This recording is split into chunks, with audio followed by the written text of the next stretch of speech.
current trend now is to give carbs a bad name, and you know, some of the more famous and popular diets are a low-carb approach.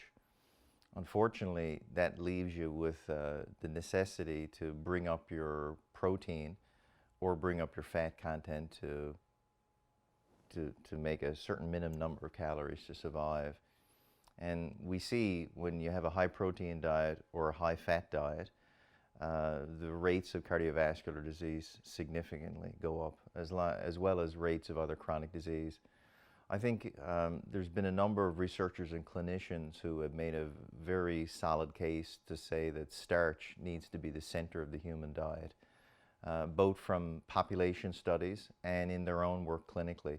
A person who comes to mind immediately is Dr. John McDougall in his book, The Starch Solution, outlining, again, both historical data as well as population data currently, and his 50 years of clinical experience focusing on showing that populations who have a plant-centered diet generally tend to have a much lower rate of chronic disease, including the deadly chronic diseases such as cardiovascular disease and cancer.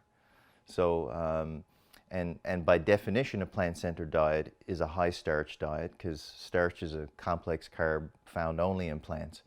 So, as I mentioned earlier, if you go to an Atkins-type diet or a ketogenic type diet, one of the appeals of these dietary approaches to people is they look at very narrow outcomes, which would be, say, weight loss.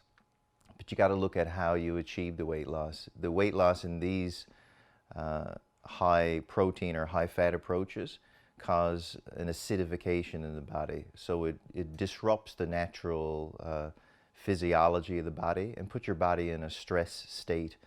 So much the same as you don't want to look only at weight loss as a reasonable outcome. I mean, I could put you on a chemotherapy regimen and induce weight loss, but we do so with a significant cost to the health of your body and your organ system, but you'd lose weight.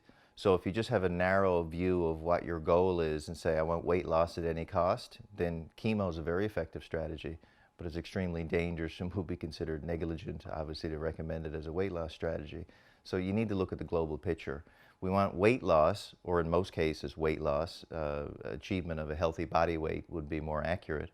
And we also want an improvement in cardiovascular parameters, an improvement in GI digestive function, an improvement in energy and sleep, and an improvement in mental health.